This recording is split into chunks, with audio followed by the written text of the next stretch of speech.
जितने भी कैंडिडेट हैं जिन्होंने हाई स्कूल कर रखा है और साथ ही साथ डिग्री कर रखी है, इसमें दो तरह की वैकेंसी आई हुई है। हम आज आपको बताने वाले हैं दो तरह की वैकेंसी आई हुई है श्रम एवं रोजगार मंत्रालय के द्वारा।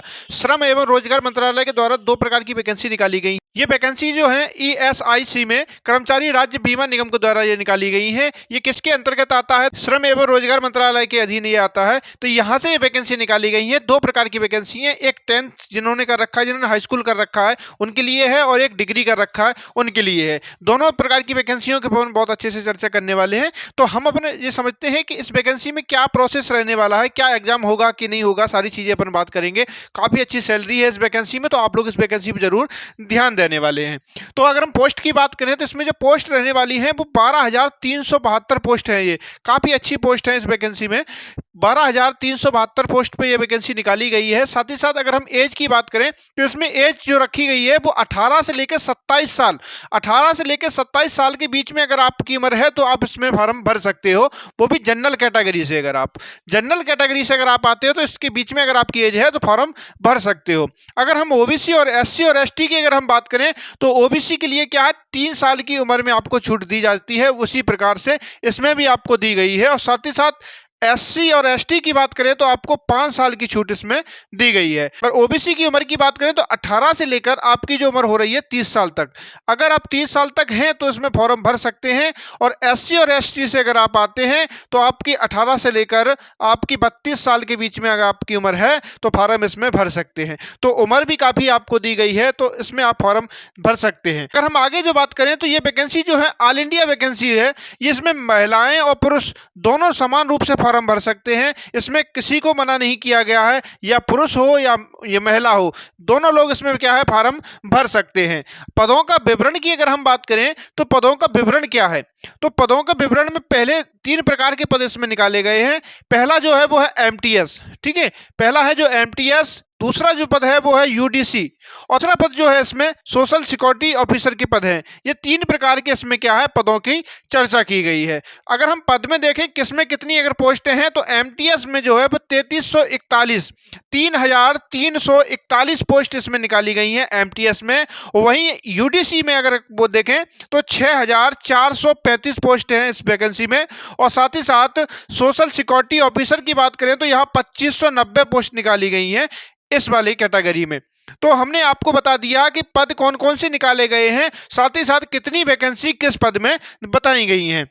आगे अगर हम देखें तो क्वालिफिकेशन की बात करेंगे। क्वालिफिकेशन क्या रखी गई है इसमें, तो इसमें 10th पास क्वालिफिकेशन होनी चाहिए, यानी कि आपने हाई स्कूल कर रखा हो और साथ ही साथ डिग्री पास कर रखी हो आपने। हम आपको बताएंगे किसमें आपको केवल और केवल 10th होना चाहिए और किसमें आपको डिग्री की आवश्यकता पड़ने वाली है। तो अगर हम बात करें तो अगर आपने हाई स्कूल कर रखा है, केवल और केवल 10th कर रखा है, तो आप MTS में फॉर्म भर सकते हो। अगर आपने UDC और आपने सोशल सिक्योरिटी ऑफिसर में फॉर्म भरने की सोचा है आपने अगर, तो आपके पास डिग्री भी होना आवश्यक है, तो आपके पास डिग्री भी होना आवश्यक है। अगर इसमें डिग्री नहीं है तो आप इसमें फॉर्म इन दोनों पोस्टों के लिए एलिजिबल नहीं है। डिग्री के मतलब ये है कि आपने BSc BA या कुछ भी कर रखा हो आपने, यानी कि इंटर से आगे अगर आपने पढ़ाई की है अपने, तो आप इसमें फॉर्म भर सकते हैं।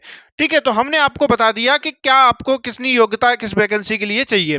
अगर हम सैलरी की अगर हम बात करें तो क्या सैलरी आपको मिलेगी अगर आपका सिलेक्शन होता है, तो सैलरी भी आपको पोस्ट के हिसाब से ही मिलने वाली है। इसमें 3 प्रकार की पोस्टें हैं तो 3 प्रकार की ही सैलरी मिलेगी। जिस प्रकार से आपका सिलेक्शन होगा जिस वैकेंसी पे, उसी प्रकार की आपको सैलरी मिलने वाली है। तो अगर आपका MTS में अगर आपका सिलेक्शन होता है, अगर आपका MTS में सिलेक्शन होता है तो आपको जो सैलरी मिलेगी वो 18,000 से लेकर 56,000 के बीच में आपको सैलरी मिलने वाली है। 56,000 तक आपको सैलरी मिलेगी अगर आपका MTS में सिलेक्शन होता है। तो अगर आपका सिलेक्शन UDC में अगर होता है, अगर आपका सिलेक्शन UDC में अगर होगा अगर, तो आपको 25,000 से लेकर 81,000 तक आपको क्या है सैलरी मिलने वाली है। और अगली पोस्ट की बात करें, अगली पोस्ट की अगर हम बात करें तो सोशल सिक्योरिटी ऑफिसर की अगर बात करें तो इसमें सैलरी काफ़ी अच्छी सैलरी दी गई है। ये भारत सरकार के द्वारा ही वैकेंसी निकाली गई है, तो इसमें सैलरी तो ऑटोमेटिक ही क्या है अच्छी होने ही वाली है। सोशल सिक्योरिटी ऑफिसर की जो सैलरी जो है आपको 44,000 से लेकर आपको 1,42,000 तक आपको सैलरी मिलने वाली है। तो ये इसमें सैलरी भी काफ़ी अच्छी सैलरी है, तो आप लोग इस वैकेंसी पर थोड़ा ध्यान देंगे। और आगे अगर हम बात करें तो इसमें अगर सिलेक्शन प्रोसेस की अगर हम बात करें तो क्या सिलेक्शन प्रोसेस है, क्या इसमें एग्जाम होगा कि डायरेक्ट वैकेंसी आपकी फिल की जाएगी।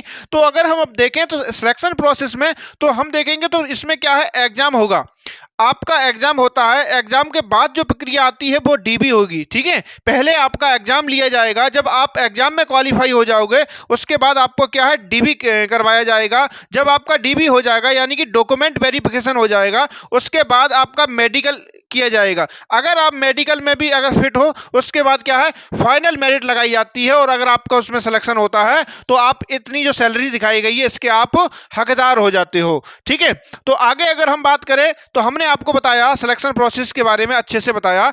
हम सिलेबस के बारे में बात करें तो देखो सिलेबस तीनों का अलग अलग है। अगर एमटीएस का अलग है, यूडीसी का अलग है और सोशल सिक्योरिटी ऑफिसर है, इन तीनों का क्या है, सिलेबस अलग अलग है। अपन क्या है, एमटीएस के सिलेबस के बारे में अपन देखते हैं कि एमटीएस का सिलेबस क्या दिया गया है। तो एमटीएस का सिलेबस जो है इसमें जो है तो देखेंगे इसमें जो है 100 क्वेश्चन पूछे जाते हैं, 100 क्वेश्चन आते हैं, और नंबर ऑफ की बात करें तो नंबर भी क्या है, इसमें 100 रहने वाले हैं। एक क्वेश्चन जो रहता है वो 1 नंबर का रहता है। क्या क्या सिलेबस में कौन कौन से टॉपिक कहाँ कहाँ से पूछा जाता है, तो सबसे पहले मैथ आता है इसमें। ठीक है, मैथ के इसमें 25 क्वेश्चन आते हैं और 25 नंबर के रहते हैं। मैथ के बाद जो है आपकी रीजनिंग पूछी जाती है, तो रीजनिंग के भी 25 क्वेश्चन आते हैं और 25 नंबर के रहते हैं इस एग्जाम में।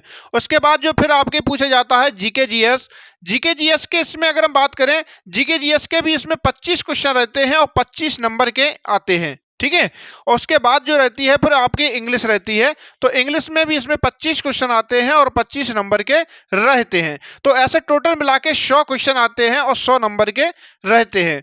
तो ये आपको क्या है, एमटीएस का सिलेबस था आपके सामने। हम बाकी दो जो बचे हुए हैं यूडीसी और सोशल सिक्योरिटी ऑफिसर का, अगर आपको इसका सिलेबस के बारे में अगर जानना है तो अगर आपको इन दोनों के सिलेबस के बारे में जानना है तो हम इन दोनों के सिलेबस के बारे में ही बताएंगे। उसके लिए आपको क्या है, कमेंट करना पड़ेगा अगर आपको अगर जानना है दोनों वैकेंसियों के सिलेबस को। तो ठीक है, अगर हम फीस के बारे में अगर हम बात करें कि फीस क्या रहने वाली है, तो अगर आप जनरल में आते हो या ओबीसी में हो या ईडब्ल्यूएस में हो, अगर आप तीनों कैटेगरी में किसी में भी हो तो आपको क्या है, 100 रुपये आपको फीस के रूप में देने पड़ेंगे। अगर आप एससी एसटी और फीमेल में अगर आप हो तो आप पर कोई भी शुल्क नहीं लिया जाएगा, आपका शुल्क 0 रखा गया है, यहाँ पर कोई भी शुल्क नहीं है। ठीक है, तो हमने आपको सारी चीज़ें बता दी हैं, क्या कितनी पोस्टें हैं, क्या एज है। ठीक है, ये इसमें कौन कौन फार्म भर सकता है, ये ऑल इंडिया वैकेंसी है। ठीक है, पदों का हमने बता दिया किस पद में कितनी वैकेंसी है, साथ ही साथ सिलेबस बता दिया हमने। ठीक है, और साथ ही साथ हमने आपको सैलरी भी बता दी है, सारी चीज़ें हमने आपको बता दी हैं। तो इस वैकेंसी के संदर्भ में जितने भी महत्वपूर्ण पॉइंट थे वो हमने सारी आपको बता दी है। फिर भी अगर आपको किसी भी प्रकार का डाउट है तो आप लोग हमें कमेंट करेंगे तो हम उसका समाधान करेंगे। कैसा लगा ये वीडियो आप लोग हमें जरूर बताएंगे।